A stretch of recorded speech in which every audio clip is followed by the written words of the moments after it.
I freeze in the doorway of Callan's apartment, keys still dangling from my fingers. The scene before me doesn't make sense, like walking into a familiar room where all the furniture has been rearranged. My sister Leona sits on Callan's couch, one leg crossed over the other, wearing my cream-colored sweater, the one I'd been looking for all week. She's laughing at something, head tilted back, throat exposed. Callan stands awkwardly by the kitchen counter, his posture screaming discomfort, shoulders hunched, weight shifting from foot to foot. Tamsin! Leona's voice rings with manufactured surprise. I thought you had lab until 6. Professor Winters canceled. The words come out flat, emotionless. Callan's eyes dart between us. She just stopped by, he explains, hands spreading in a defensive gesture, to talk about stuff. That's when I see it. The coffee mug on the table in front of Leona, the perfect crimson imprint of lips on the white ceramic, the exact shade she's wearing right now. My phone buzzes in my pocket, then again, and again. We were just discussing Thanksgiving plans, weren't we, Cal? Leona smiles, using the nickname I gave him. Her voice drips with familiarity, with ownership. Callan hesitates, rubs the back of his neck. Yeah, I guess. His eyes fix on the floor, the wall, the ceiling, anywhere but my face. My phone keeps buzzing. I pull it out, thumbing the screen to life. Notifications from Campus T flood my lock screen. 5:47 p.m. prime time for campus gossip, as everyone heads to dinner. I don't open them. I don't need to. 2 years earlier flashes through my mind with painful clarity. My high school graduation day, family and friends gathered in our backyard. Mom had spent weeks planning it. Your special day, she'd promised. I'd barely opened my gifts when Leona clinked her glass, drawing all eyes to her sparkling new engagement ring. Surprise, she'd announced. Devin proposed last night. The memory shifts to Jake, my first college boyfriend. How Leona coincidentally appeared at our favorite coffee shop, at our regular study spots. How she'd text him about family surprise plans for my birthday.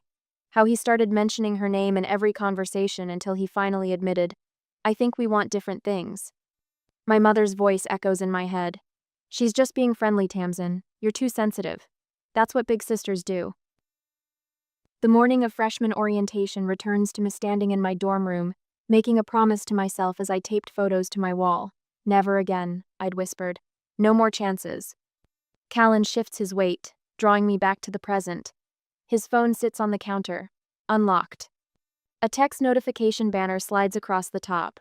Leona Carter. Thanks for coffee earlier. Let's do it again soon. Something inside me sharpens to a point. I keep my face neutral, maintaining the same pleasant expression I've perfected over years of family photos. The one that makes my mother say, see? Everything's fine. You two seem comfortable, I say, my voice steady. Don't let me interrupt. Leona's purse gapes open on the coffee table. A corner of what looks like photographs peeks out. More evidence, more ammunition, more of whatever game she's playing. I forgot I have study group, I lie smoothly. Developmental psych project due tomorrow. I check my watch for effect, though I know exactly what time it is. You two catch up.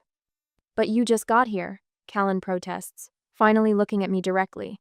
There's panic in his eyes, maybe guilt. Duty calls, I smile tightly. See you later. I turn and walk out, closing the door quietly behind me. In my car, my hands shake as I finally open Campus Tea.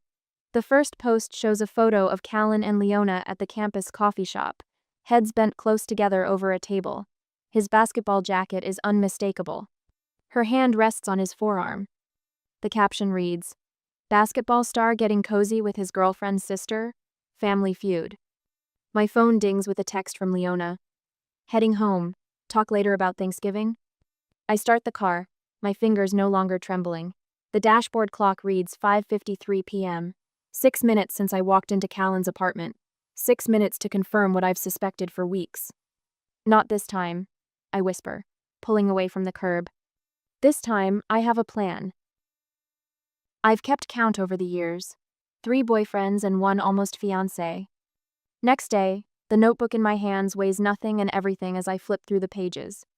4 years of meticulous documentation stored in a purple moleskin journal I bought after Jake, my freshman year boyfriend, suddenly needed space, only to appear at a family dinner 2 weeks later, asking Leona about her graduate program. Sunday dinner at my parents' colonial-style home always follows the same choreography.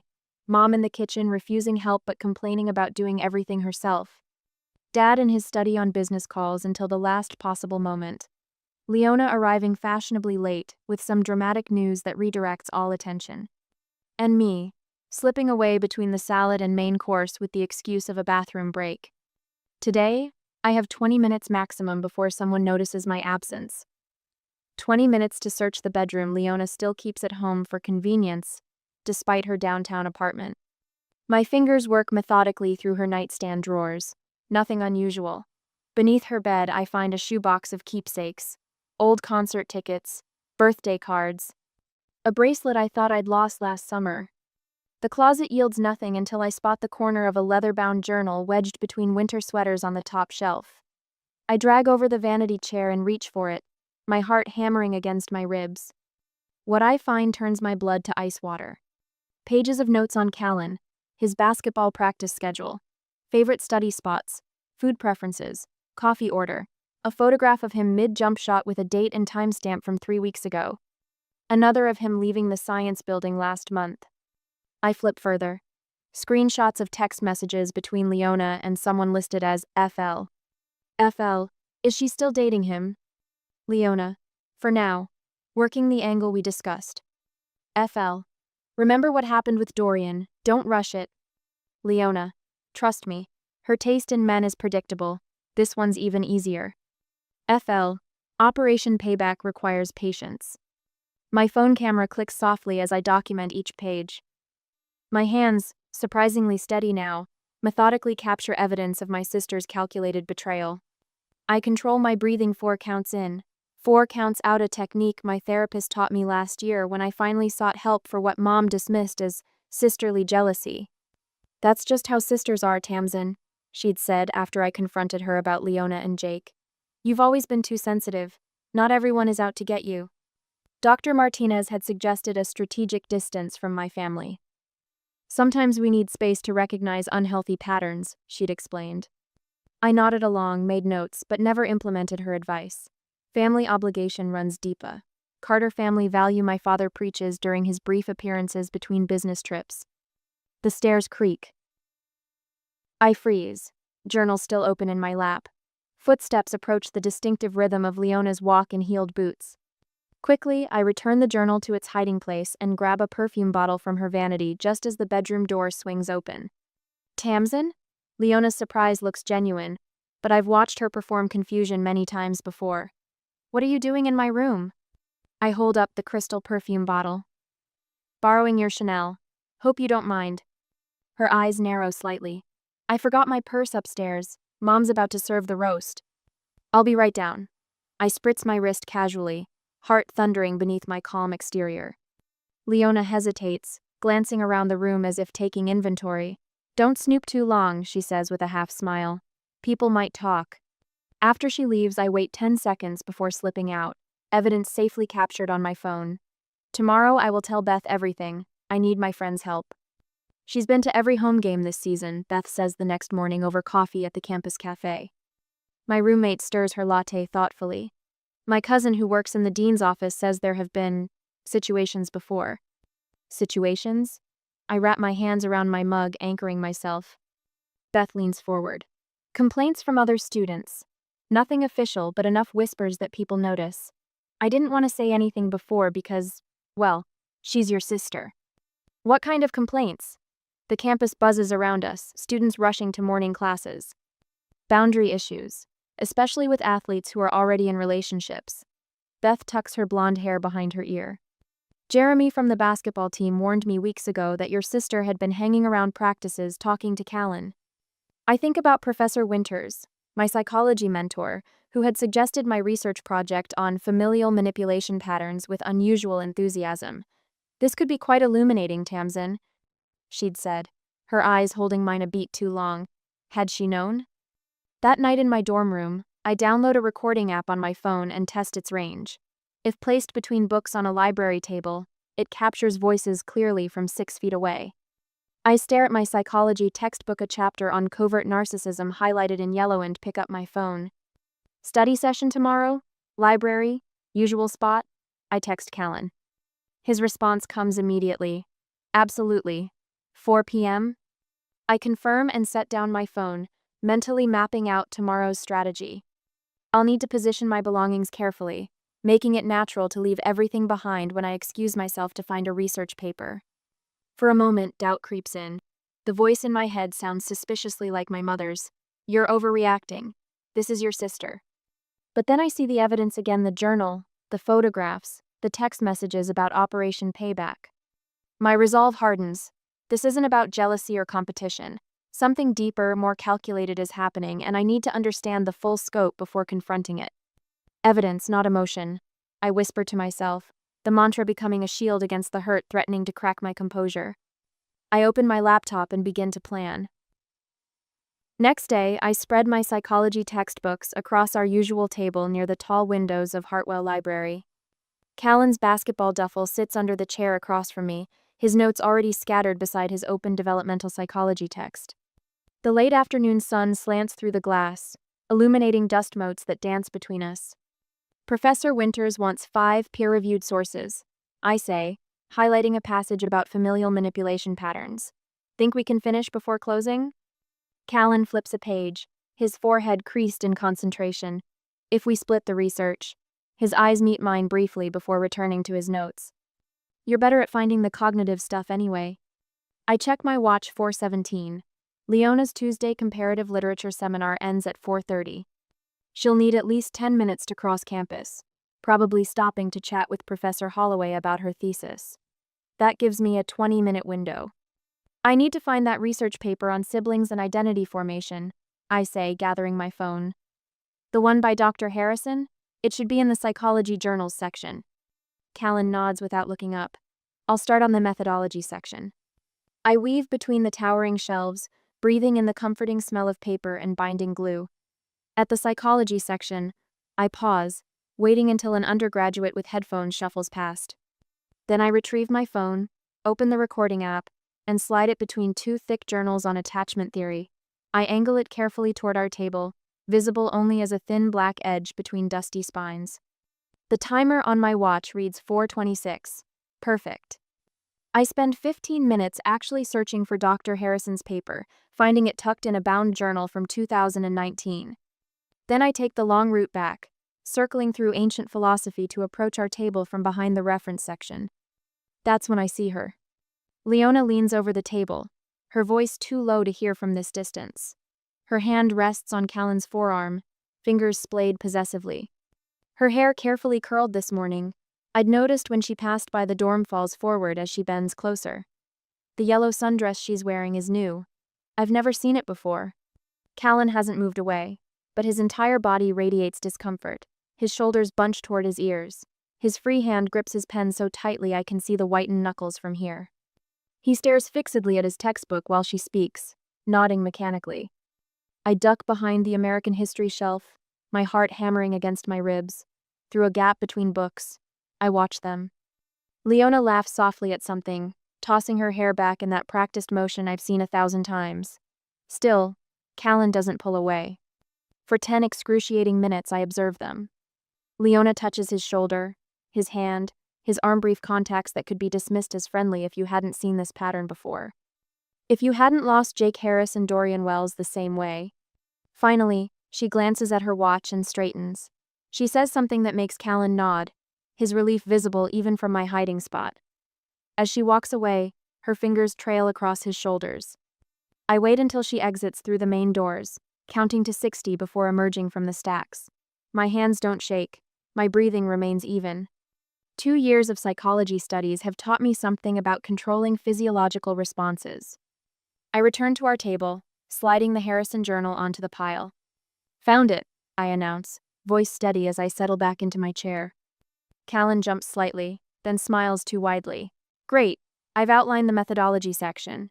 He taps his pencil against his notepad, a nervous rhythm. Your sister stopped by. I bookmark a page in my textbook, not looking up. Oh, that's nice. She wanted to know if we're coming to that family dinner Sunday. I highlight another passage about covert emotional manipulation. Did you finish the cognitive development section? Callan's pencil stops tapping. Yeah, Nearly done. He watches me for several seconds, then returns to his notes when I don't react. We study for another 2 hours. I answer his questions about attachment theory, debate the merits of longitudinal studies versus cross-sectional research, and help him format his citations. Not once do I mention Leona or the yellow sundress or the way his voice catches whenever he says my name. In my room that night, I lock the door and plug in my headphones. The first minute of audio captures only the ambient sounds of the library pages turning, distant keyboards clicking, someone coughing 3 aisles over. Then Leona's voice, unmistakable even in a whisper. Surprised to see me? Callan's response is clipped. What are you doing here? Just being a supportive sister, checking on my favorite future brother-in-law. We've been dating 8 months. Nobody's talking about details. The sound of movement, a chair scraping slightly. You know, I've been watching you play. You're wasted on Division 2 ball. A pause. Tamsin will be back any minute. You're only with her because she's safe. Leona's voice drops lower, more intimate. I could make you feel something real. My fingers curl into fists, nails biting into palms. Callan's voice hardens. Back off. I'm not saying it again. A soft laugh from Leona. That's what Dorian said too at first. Then Finn convinced him otherwise. Who's Finn? Just a mutual friend. Someone who understands the game better than most. The sound of her standing. Think about it, Calvin Matthews. Some opportunities don't come twice. Silence for several seconds, then the fading click of heels on tile. I replay the conversation 3 times, my psychology training cataloging the manipulation techniques. Isolation, triangulation, implied scarcity, veiled threats, but it's the name that catches me. Finn. I've heard it before. Opening my laptop, I type Finn Langston basketball into the search bar. The results load quickly. Finn Langston, point guard for Eastern State, career-ending knee injury 3 years ago during conference playoffs against Riverside Valley. Against Callan's team. I click through to his social media profile. His cousin is listed as Dorian Wellesme ex-boyfriend from freshman year. The same Dorian who suddenly broke things off after meeting Leona at my birthday dinner. Further scrolling reveals photos of Finn with a group of players at a party. In the background, partially obscured but recognizable, Leona wearing the signature red dress she saves for special conquests. The connections crystallize with terrible clarity. This isn't about attraction. It's not even about competition with me. It's about revenge. Callan had been on the court when Finn's injury happened, the promising career destroyed in a collision during a crucial play. I lean back in my chair, a strange calm settling over me. For the first time in our lifelong game, I see the full board, all the pieces, the strategy extending beyond the next move.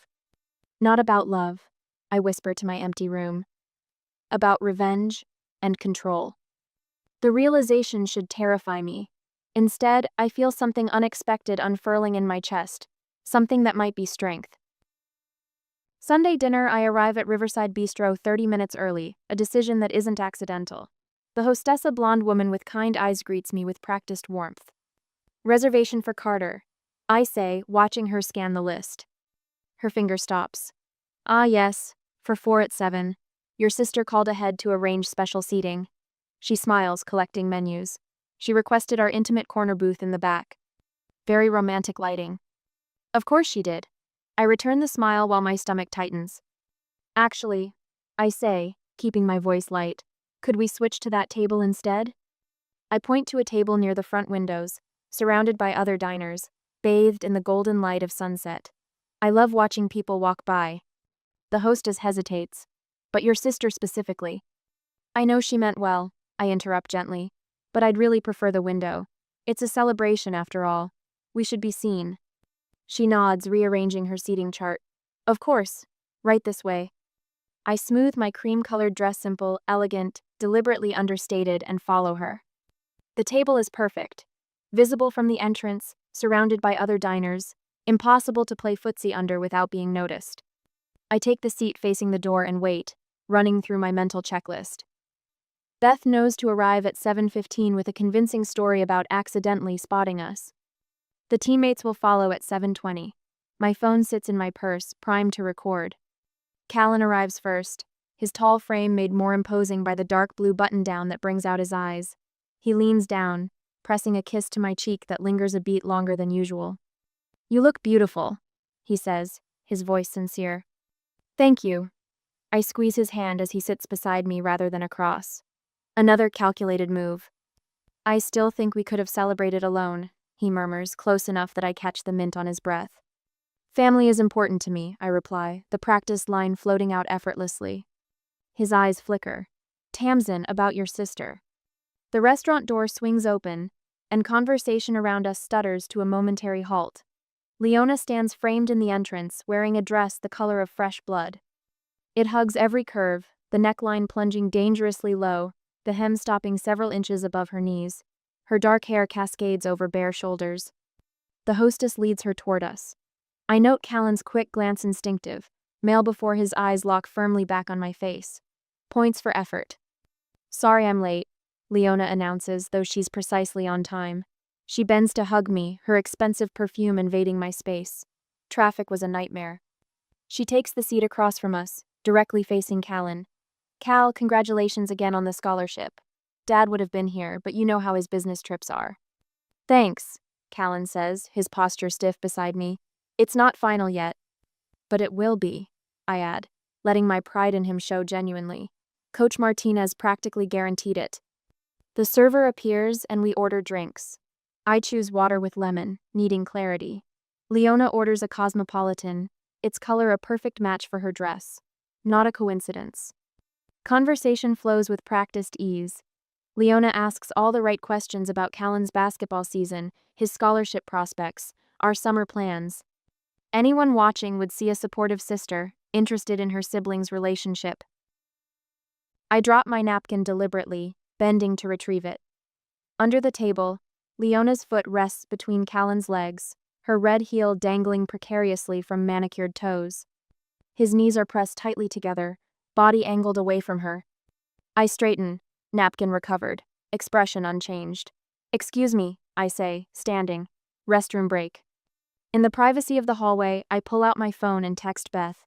"Now." When I return, the dynamics have shifted. Leona leans forward, one hand touching Callan's wrist as she laughs at something. He withdraws his arm as I approach. "Tamsin!" A familiar voice calls from the entrance. Beth waves enthusiastically, as if spotting us is a delightful surprise. Behind her stand 3 of Callan's teammates, all grinning. "Beth!" I respond with manufactured surprise. "What are you guys doing here?" Leona's smile freezes. Her eyes narrow almost imperceptibly. "Post-practice hunger," says Marcus, the team captain, already pulling chairs from a nearby empty table. "Mind if we join? We're celebrating Cal's scholarship news, too." "The more the merrier," I say before Leona can object. Relief washes over Callan's face as the table expands from intimate to crowded.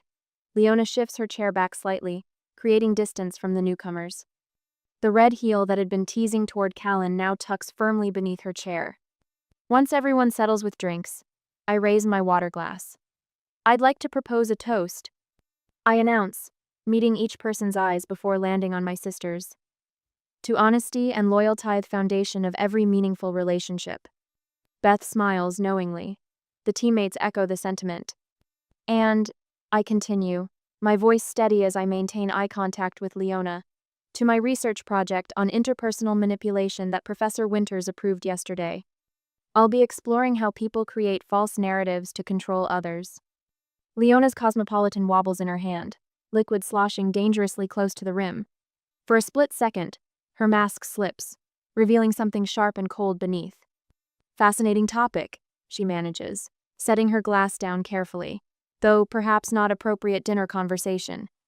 "On the contrary," I reply, my smile unwavering. "I think it's perfect for tonight."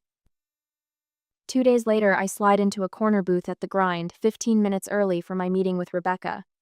The coffee shop buzzes with afternoon activity, perfect for our conversation to blend into background noise.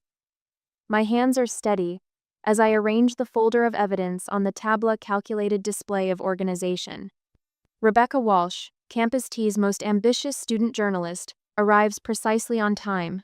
Her curly red hair bounces as she slides into the seat across from me, laptop already in hand.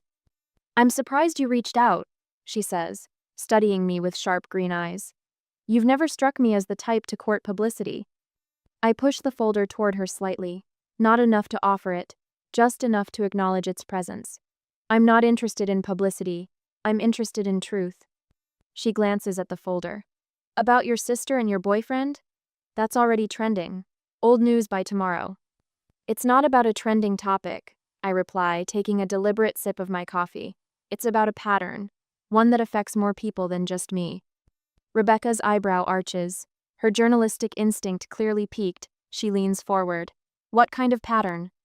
I open the folder, revealing carefully organized photos, screenshots, and handwritten notes. Not everything I have just enough. Leona has a history.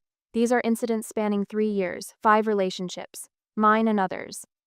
Rebecca flips through the materials, her professional detachment slipping as she recognizes names, places, timestamps. This is methodical. Psychology majors tend to notice behavioral patterns. I say, my voice neutral, despite the anger simmering beneath my skin. Look at the timestamps on the coffee shop meetings. The text messages to mutual friends. The coincidental appearances. She studies a particular photo longer than the others. Leona with a basketball player from State University, dated 8 months before she ever met Callan. The similarity in their posture, her hand placement, is unmistakable. So what do you want me to do with this? She asks finally. I close the folder, sliding it back toward me. Nothing yet.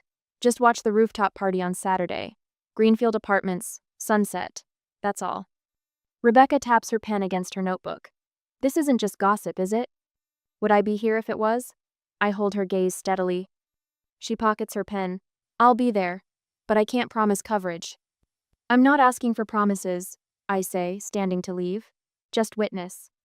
The knock on my dorm room door comes Thursday evening, soft but insistent. I know who it is before I open it. Leona stands in the hallway, looking uncharacteristically disheveled. Her eyes are rimmed red, mascara slightly smudged, a perfect picture of distress, whether genuine or manufactured. Can I come in? She asks, voice small. I step aside wordlessly, my laptop already open on my desk. With one casual movement, I tap the recording app icon as she enters. I've been thinking about everything, Leona begins, perching on the edge of my bed. About us, about how things have been. I sit at my desk chair, maintaining distance. Have you? I've been going through something, Tamsin. Her voice catches, tears welling. Since Dad started traveling so much. Since Mom, well, you know how she is. The script is familiar, the emotional appeal, the shared family reference, the subtle redirect of blame. I've heard variations of this since we were children. What exactly are you going through? I ask, my voice careful, curious rather than accusatory. Leona looks up, seemingly surprised by the question. People rarely ask her to elaborate on her emotional claims. I need attention sometimes, in ways that aren't healthy.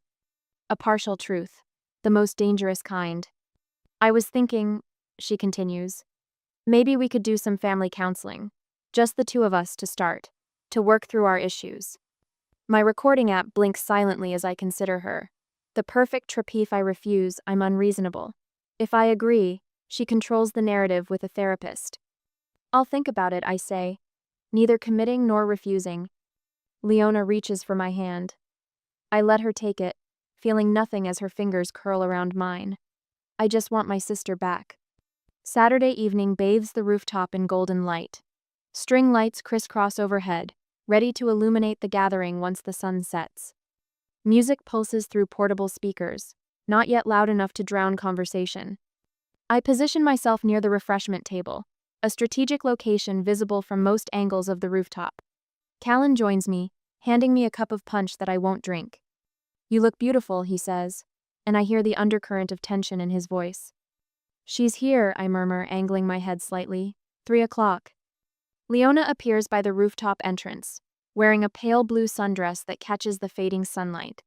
Several heads turn as she weaves through the crowd, Callan's shoulders tense beside me. Let's talk about our plans for the psychology conference, I say, loud enough to be heard clearly, launching into our practiced conversation. Callan follows my lead, discussing potential research presentations.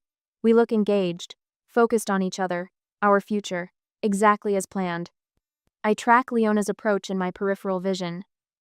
She wears determination like another accessory, her smile fixed as she navigates toward us. "Callan," she says, her hand immediately finding his arm. "Can we talk privately? Just for a minute?" I feel his arm stiffen under her touch. Around us, conversations dim as attention shifts our way. "Anything you need to say can be said here," Callan responds, voice firm. I notice Rebecca positioned by the DJ table, her phone casually held at recording height. Two other Campus Tea contributors stand at different angles. Leona's expression flickers with frustration before settling into something softer, more vulnerable. "Please, it's important." Before Callan can respond, Leona steps forward and kisses him. Her movement is fluid, practiced and perfectly timed as several phones aim our way, capturing the moment. Callan pushes her away immediately. "Have you lost your mind?" he demands, voice cutting through the sudden silence on the rooftop. Phones buzz all around us as notifications ping. Campus Tea's live update feature working exactly as intended. Rebecca captures everything, her expression professional despite the drama unfolding. I step forward, my voice steady and clear. "I think we're done here." Leona's face transitions from feigned passion to genuine shock as she registers the phones, the witnesses, the trap she walked into. For once, she has no script to follow. "You planned this," she whispers, comprehension dawning. I meet her eyes directly. "No, Leona. You did. I just made sure people were watching this time." 3 days later, I straighten my spine as I walk into the dean's office, manila folder tucked under my arm for the final notice. The weight of evidence inside feels substantial, weeks of documentation, screenshots, recordings, and witness statements. Not a revenge portfolio, but a pattern of behavior finally brought to light. "Miss Carter." Dean Reeves gestures to the chair across from her desk. "I've reviewed your submission thoroughly." Her office smells of coffee and old books. Behind her, framed degrees hang beside black and white photos of the campus from decades ago. I wonder how many family dramas these walls have witnessed. "Leona has been suspended pending further review," she says, folding her hands. "Her leadership positions with the Student Union and Honor Society have been revoked." I nod, something loosening in my chest. Not satisfaction exactly, more like verification. Reality finally aligning with truth. The Student Council issued this statement this morning. She slides a paper across her desk. I scan the carefully worded paragraph about standards of conduct and community trust. Diplomatic language masking the simple fact. "My sister systematically targeted my boyfriend as part of a lifelong pattern."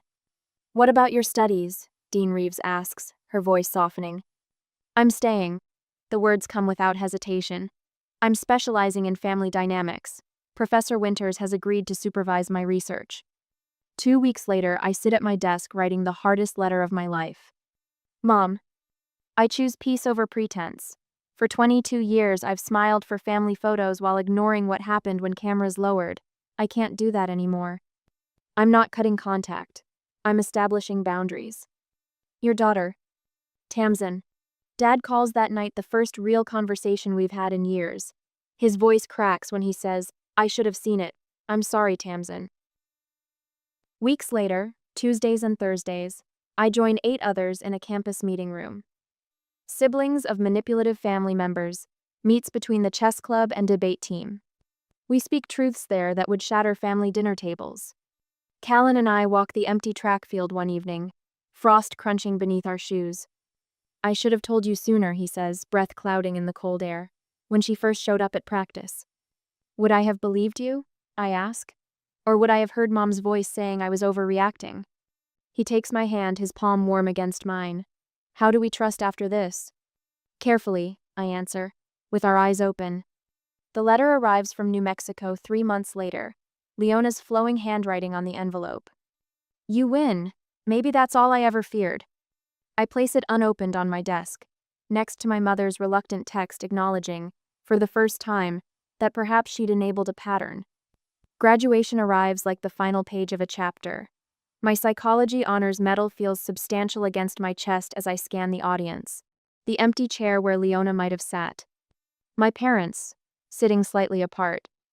Callan, who deferred his graduate school acceptance nearby, whistling as I cross the stage. Later, I stand outside the psychology building, where freshmen hurry past discussing that Hartwell Sisters drama from last year. One girl says, "I can't believe she actually documented everything. So badass." I smile as they pass, no longer defined by that story. That night, I place Leona's unopened letter in a wooden box beside my psychology honors medal. I run my fingers over both before closing the lid with gentle firmness. Some sisters share clothes, others share lessons. I've learned mine,